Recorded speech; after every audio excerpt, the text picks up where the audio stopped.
Mr. Tristan Harris of the Center for Humane Technology. If you'd now please give your opening statement.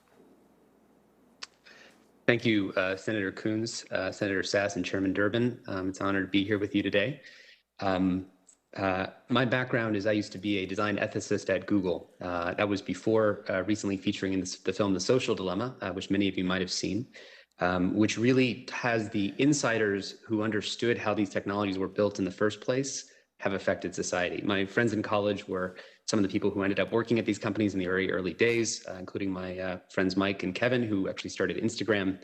And what we really are missing in this conversation is a focus on the business model and the intrinsic nature of what these platforms are about, not because they're evil. And none of the people who are here with us today are intentionally causing any harm.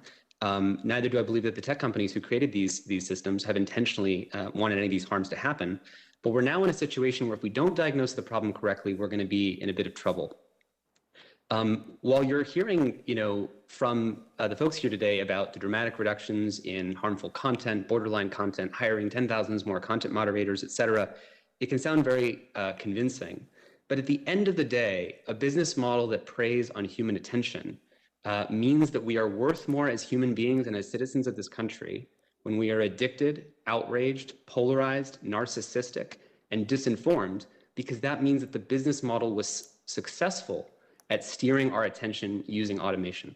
And we are now sitting through the results of 10 years of this psychological deranging process that have warped our national communications and fragmented the Overton window and the shared reality that we need as a nation to coordinate to deal with our real problems, which are existential threats like climate change, the rise of China, pandemic, education, and infrastructure.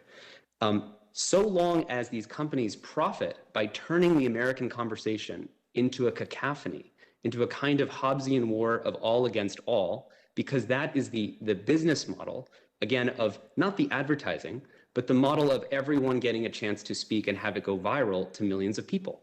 So long as that is the promise with personalization, we are each going to be steered into a different rabbit hole of reality, which Joan will do such a good job of talking about. If you care about or believe that masks work, you will see infinite evidence that masks work. If you click on a couple articles that say masks don't work, and here's the stats in Florida showing that the data was different, you will see infinite evidence that masks don't work. And then we're pitted against each other with this sort of infinite virality where anything that is said can go viral. Fundamentally, this is breaking many different aspects of the nation's fundamental life organs. For children, increased cyberbullying leads to an increase in suicide. It takes momentary drama and it turns it into drama snowballs that drown out the effects of teachers in classrooms who have to spend 2 hours on Monday morning clearing up all the drama that occurred on social media over the weekend. It can reverse huge progress that we've made in civil rights and not perpetuating racial stereotypes by increasing online harassment and rewarding the presentation of minorities in ways that are demeaning. It can just inhibit our progress on climate change because climate disinformation has gone viral on these platforms. It can pose a threat to national security in the sense that if Russia or China try to fly a plane in the United States, they'd be shot down by our Department of Defense. But if they try to fly an information bomb into the United States, they're met by a white-gloved algorithm from one of these companies that says exactly which zip code would you like to target. Is the opposite of national security. What a cannon was to a castle, social media is to the nation state, because it removes the power asymmetries of the millions and billions of dollars that we've spent on F-35s, on passport controls, the Department of Homeland Security. Once your society becomes virtual, all those protections go away.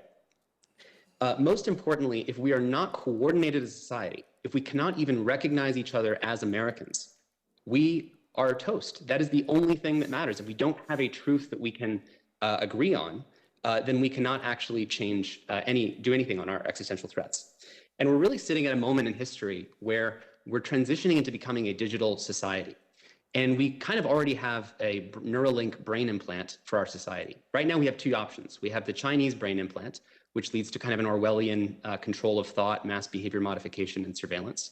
Or we have the Western brain implant that's built on this business model that turns us into a performative culture. There's the Orwellian dystopia or the Aldous Huxleyan Brave New World dystopia, in which we fall into a kind of devolvement of amusing ourselves to death constantly immersed in distractions and unable to focus on our real problems. And so what I really encourage us to think about is someone is going to be controlling the 21st century. Will it be open societies or closed societies? Either we beat China at becoming China in a digital way, which we don't want to do, or we figure out how to be a digital open society that doesn't actually lose to that. That is our task. Either we figure it out or the American experiment may be in question. Thank you very much, Mr. Harris. Dr.